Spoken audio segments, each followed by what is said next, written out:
কোনো ফাহাম, আমি এইটার মধ্যে একটু বুঝতে চাই যে মানে স্যার যেরকম বললো যে ইভেন ভারতের বন্ধুত্ব একটা নির্দিষ্ট পলিটিক্যাল পার্টির জন্য আসলে মানে ওদেরকে বলে দেওয়া যায় না আমরা তোমার বন্ধুত্ব চাই না, আপনিও কি তাই মনে করেন কিনা বিশ্লেষক হিসাবে?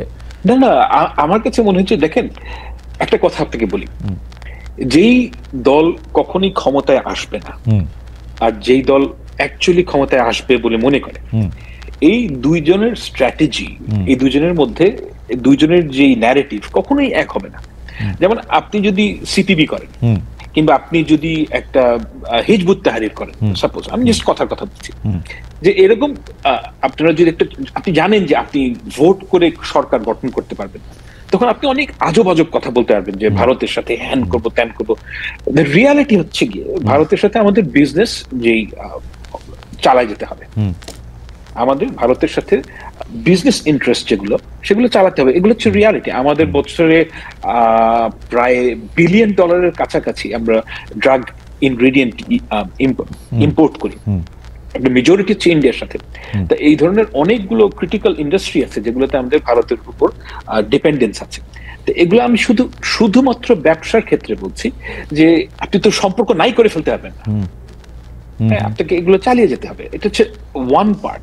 কিন্তু আওয়ামী লীগ সরকার যেই কাজটা করেছিল, আমার মনে হয় না যে বাংলাদেশের কোন রাজনৈতিক দল ভারতের সাথে ওই ধরনের নতজানু সম্পর্কে যাওয়াটা আর কখনোই এফোর্ড করতে পারবে।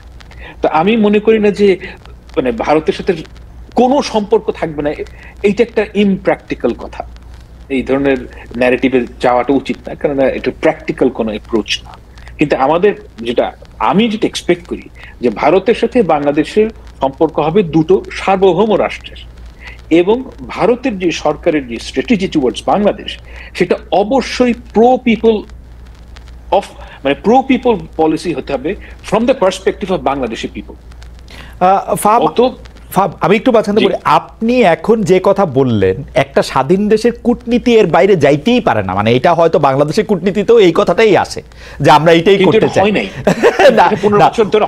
একদিকে হচ্ছে যে আচ্ছা আপনি হয় না এটা আগে শেষ করেন, তারপর আমি প্রশ্নটা করি। এটা হয় নাই কারণ হচ্ছে কি যে গত 15 বছরে যেহেতু আওয়ামী লীগকে নির্বাচন করে ক্ষমতায় যেতে হয়নি, মানে নির্বাচন না করেই তারা ক্ষমতা যেতে পেরেছে, সেহেতু তারা পিপলের যে আকাঙ্ক্ষা, জনগণের যে স্পৃহা, সেটার কোনো তোয়াক্কাই করেনি।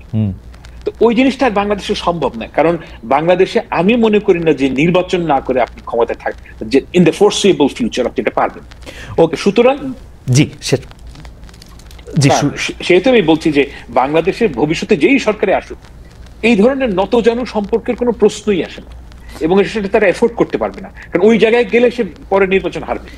আচ্ছা, আমি এখন 2-3টা কথা এরকম একটু বলতে চাই যে আপনি নতজানু সম্পর্কের কথা বলতেছেন, আসলে তো কেউ আসলে ঘোষণা দিয়ে নতজানু সম্পর্কের কথা বলতেও পারবে না, হয়তো বই খাতায় আপনি যেগুলি বলতেছিলেন সেগুলি হয়তো আছে কাজের গরু। কিন্তু আমরা এর উল্টা দিকে যদি দেখি যে বাংলাদেশে একটা পপুলিস্ট রাজনীতির দিক হচ্ছে ভারতকে গালি দেয়া।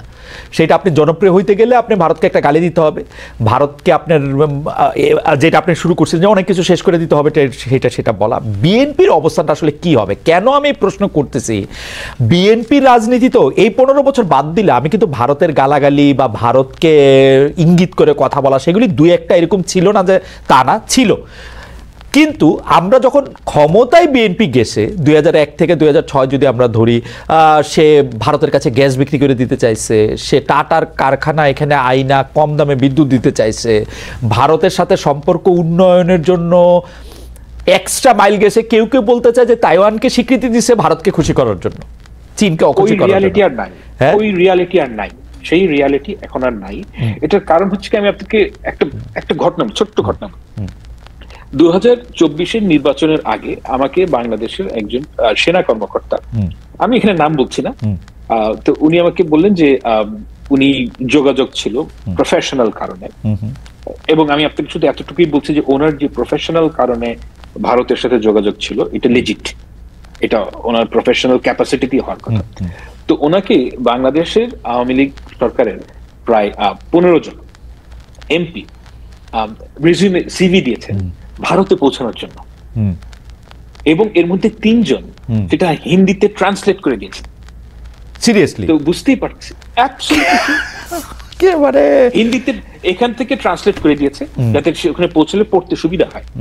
এখন আমি আসলেই মনে করি না যে বিএনপি, ধরা যাক যদি বিএনপির, আমি বিএনপির কিছু নেতাদের সাথে কথা বলেছি, আমার কাছে কখনোই মনে হয় না যে তারা প্রো ইন্ডিয়ান, তারা পরিপূর্ণভাবে প্রো বাংলাদেশী। কিন্তু তার মানে এই না যে আপনি ভেঙে ফেলবো, মানে আপনাকে রিয়েলিস্টিক হতে হবে। তো আচ্ছা, কথাটা যখন উঠলোই আমার কাছে কিন্তু সবসময়, মানে আমি এইটা আওয়ামী লীগের সময়ও আওয়ামী লীগের লোকজনরে, বিএনপির লোকজনরে সবসময় আমি এটা বলছি যে ভারত হয়তো আওয়ামী লীগের সাপোর্ট করে, কিন্তু ভারতের এই জুজুর ভয়টা বোধহয় আওয়ামী লীগে বেশি দেখায়। এটাকে একটা জুজু করে ওরা হয়তো এটা দেখায়। তাইলে এটা সত্যি, মানে ভারতে সিভি পাঠাইতে হইতো হিন্দিতে ট্রান্সলেশন কইরা? আচ্ছা, পাঠাতে হতো কিনা এটা আমি জানি না, কিন্তু পাঠানো হয়েছে। আচ্ছা, মানে তাহলে আমি একটা জিনিস বলি যে আপনার কাছে কি মনে হয় এই জুলাই আগস্টের আন্দোলনের সময় ভারত তার ওই যে ব্লেসিং, সেই ব্লেসিং এর হাতটা একটু সরাই নিছিল শেখ হাসিনার উপর থেকে? না, আমি আগেও বলেছি যে লাইভ টিভিতে একটা বাজে শব্দ করে বলে ফেলেছি। তো যাই হোক, আপনার অনুমতি নেই, বলছে ফ্রম র ইট ওয়াজ এ ক্লাস্টার ফাক, as simple as that. তাদের ইন্টেলিজেন্স 100% ফেল করেছে। এটার কারণ হচ্ছে গিয়ে they took it very easily. They took it, মানে আমরা কিন্তু, আমি একা না, আর আমরা অনেকে ভারতীয় পত্র পত্রিকায় লিখেছি যে এই ঘটনাটা ঘটতে পারে। আমি নিজে লিখেছি, অনেক লিখেছে, এরকম আরো অনেকে লিখেছে যে বাংলাদেশে, এবং এখন থেকে না, বহু বছর ধরে, যে বাংলাদেশে ব্যাপকভাবে অ্যান্টি ইন্ডিয়ান সেন্টিমেন্ট তৈরি হয়েছে। এবং এই অ্যান্টি ইন্ডিয়ান সেন্টিমেন্ট তৈরির মূল কারণ হচ্ছে গিয়ে ভারত একটা অবৈধ ফ্যাসিস্ট রেজিমকে ব্লাইন্ডলি সাপোর্ট করছে, এবং এই কথা ইন্ডিয়ানরা তো শোনেই নেই। এবং সেই সাথে তাদের যে ইন্টেলিজেন্স, এটা কোনো, আমি মনে করি না খুব একটা এফিশিয়েন্ট। এটা আমি একটা কারণও আছে যে আমি বিভিন্ন সময় তাদের টক শোতে যারা তাদের বাংলাদেশ এক্সপার্ট তাদের কথা শুনি।